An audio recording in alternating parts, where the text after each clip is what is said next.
Washington is no stranger to political drama, but even by its own standards, the events of the past 24 hours have sent shockwaves through the city's marble corridors. Yesterday, the Republican Party was rocked by a public declaration of war from within its own ranks. A move that has left both allies and opponents reeling.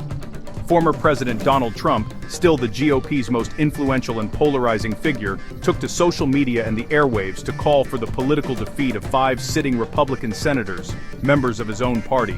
This wasn't a backroom dispute or a quiet disagreement, it was a full-blown public confrontation, broadcast for the world to see. The catalyst for this eruption: a single high-stakes Senate vote that exposed deep and long-simmering rifts within the party. On January 8th, the Senate held a procedural vote to decide whether to debate a bill that would limit presidential military power, a move seen by many as a direct response to Trump's own actions while in office. In a stunning break from party unity, 5 Republicans sided with Democrats, moving the controversial bill forward and sending a clear message of dissent. Trump saw this as outright betrayal, a direct challenge to his authority and legacy, and he wasted no time in making his anger known.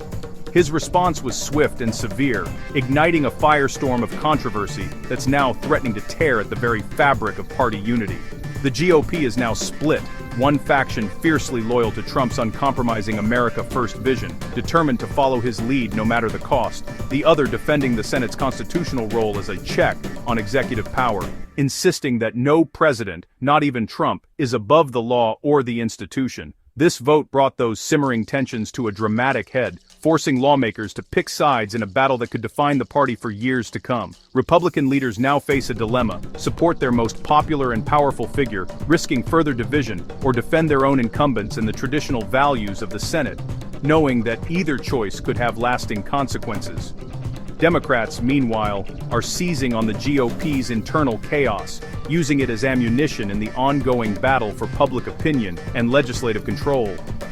With the 2026 midterms looming ever closer, the stakes couldn't be higher for both parties, and every move is being watched with intense scrutiny. The actions of these 5 senators, and Trump's explosive reaction, could ultimately decide which party controls Washington, shaping the nation's direction for years to come. The stage is set for a dramatic showdown, with the eyes of the nation fixed on what happens next. The coming months will reveal whether the GOP can heal its wounds and present a united front, or if the fractures will deepen, leading to a historic split. All eyes are now on the party's next move, as strategists, voters, and rivals alike wait to see how this high-stakes drama will unfold. The battle lines have been drawn, and the outcome will echo far beyond the halls of Congress. The spark? It began quietly, almost unnoticed by the public, but it would soon ignite a fierce debate in the heart of American democracy, a procedural vote on whether to even begin debating a measure that could limit the president's authority to use military force in Venezuela. It was a small step, but one with enormous implications. The measure would require Congress's explicit approval for any major military action, a direct assertion of legislative power, and a challenge to decades of executive dominance in foreign affairs. For generations, presidents have acted without formal declarations of war, relying on broad authorizations or executive orders. Yet, many in Congress have long pushed back, insisting on their constitutional right to decide when the nation goes to war. This vote wasn't about passing a law just yet, but about opening the door to debate, a symbolic stand on principle, and a test of congressional resolve. The 5 Republicans who broke ranks sent a powerful message. Congress must have a voice before American troops are sent into harm's way, regardless of party loyalty.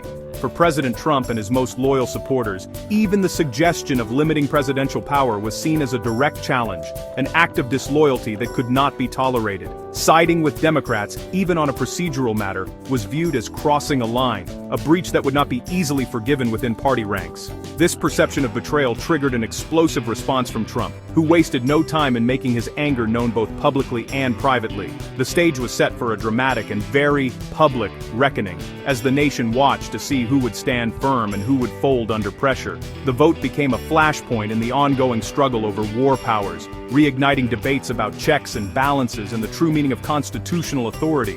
The fallout would be immediate and fierce, with both sides digging in for a battle that would echo far beyond the walls of Congress.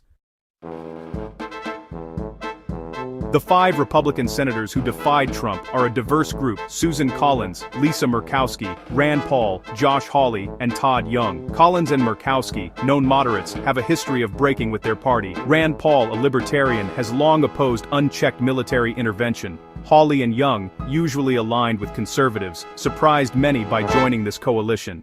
Their reasons differ: principle, caution, or constitutional duty, but together, they formed a rare alliance. This wasn't just moderates rebelling, it was a cross-section of the GOP demanding congressional oversight. Their votes advanced the measure, but also made them targets. Trump's wrath was swift, and the message was clear. Dissent would not be tolerated. The party's internal divisions were now on full display. The consequences for these senators, and the party, would be profound. Trump wasted no time, taking to Truth Social to name and shame the 5 senators. He called for their defeat, labeling them as traitors to the Republican cause. His language was blunt, personal, and designed to rally his base against them. Trump's social media attack wasn't just about policy, it was about enforcing loyalty. He's used this tactic before, and it's proven effective in shaping primary races. The senators now face backlash from their own voters and the threat of primary challengers. Senate leadership is caught in the crossfire, forced to choose between party unity and Trump's demands. The public rebuke deepens the party's rift, just as unity is needed most. Trump's condemnation is a warning to others: cross him, and you risk your career. The fallout is immediate: division, distrust, and a party in turmoil. The GOP's internal battle is now front-page news. The stakes for the midterms just got higher. Of the 5 Republican senators under scrutiny, Susan Collins faces the greatest risk. She's up for re-election this November, and the political climate has never been more volatile. Her every move is being watched, not just by her constituents in Maine, but by party leaders and strategists across the country. Collins's moderate reputation has long helped her survive in blue-leaning Maine, where independent voters often decide elections. But now, Trump's public attack puts her in a political vice, squeezing her from both sides and making her path to re-election more treacherous than ever. If she moves right to appease Trump's loyal base, she risks alienating the independents and moderate Democrats who have supported her in the past. But if she stands firm and resists, she faces the very real threat of a primary challenge from a Trump-backed candidate, which could split the Republican vote and weaken her campaign. The GOP desperately needs her seat to keep Senate control, but Trump's condemnation invites a pro-Trump challenger, putting the party in a difficult position as it tries to maintain unity. Collins's race is now a national battleground, drawing attention and resources from across the country, with implications that stretch far beyond the borders of Maine. The party must decide: defend a vulnerable incumbent with a history of independence, or side with its most powerful and polarizing figure, risking further division. The outcome of this race could tip the Senate's balance of power, shaping the direction of national policy for years to come. Collins's predicament is a microcosm of the GOP's larger crisis, torn between loyalty to Trump and the need to appeal to a broader electorate. Her fate will test whether moderation and bipartisanship can survive in today's Republican Party, or if the era of compromise is truly over. The stakes for her, and for the party, couldn't be higher, as every decision she makes is magnified on the national stage. The battle for Maine is now a battle for the soul of the GOP, and the outcome will echo through American politics for years to come. The fight for Susan Collins's seat is now central to the battle for Senate control. With the chamber nearly evenly split, every seat counts, and Maine is suddenly ground zero. Republicans can't afford to lose Collins, but defending her now means spending resources that could have gone elsewhere. Democrats see an opening, using Trump's words to paint Collins as caught in a GOP civil war. The race will be brutal, with both sides pouring in money and attention. Trump's influence looms large. His attacks could depress GOP turnout or fracture the base. For Collins, survival means balancing party loyalty and independent appeal. Her campaign is a test. Can a moderate Republican win in the age of Trump? The answer will shape the party's future strategy. The outcome in Maine could decide the Senate and the direction of the GOP. This clash is more than a headline. It's a battle for the Republican Party's identity. The establishment wing values tradition, alliances, and compromise. The Trump wing demands loyalty and results. The Venezuela vote exposed these fault lines, forcing leaders like Mitch McConnell into an impossible position. Defend incumbents and risk angering the base, or side with Trump and risk losing moderates. The party's ability to govern and win elections hangs in the balance. Public infighting makes the GOP look chaotic and divided. The question: can the party bridge its divisions, or will it fracture further? The answer will determine its future. The Venezuela vote is just the latest flashpoint in a much deeper struggle. The GOP's soul is up for grabs. The GOP's internal war comes at the worst possible time. The 2026 midterms. With the Senate so closely divided, every race matters, and the Collins drama is draining resources and focus. Defending an incumbent in a bruising primary means less time and money to challenge Democrats elsewhere. The feud could chill other senators' independence, making the caucus more rigid but less appealing to swing voters. The party faces a choice: nominate candidates who can win, or those who pass a Trump loyalty. Division could depress turnout and hand Democrats an advantage.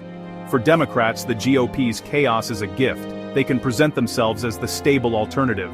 The outcome of this fight could shape Washington for years.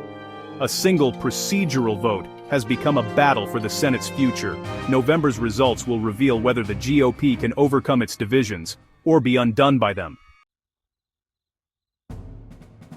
The showdown between Trump and the 5 senators is a defining moment for the GOP. Is the party about conservative principles, or loyalty to one man? Trump's power remains immense. He can make or break careers, even from outside office. The 5 senators' stand was a test of constitutional checks and balances. The backlash raises doubts about whether there's still room for independence in today's GOP. Susan Collins's fate will be a referendum on that question. Her victory would show independence is possible. Her defeat would chill dissent. The party's choices now will shape its future, unified or fractured. The battle lines are drawn, and the world is watching.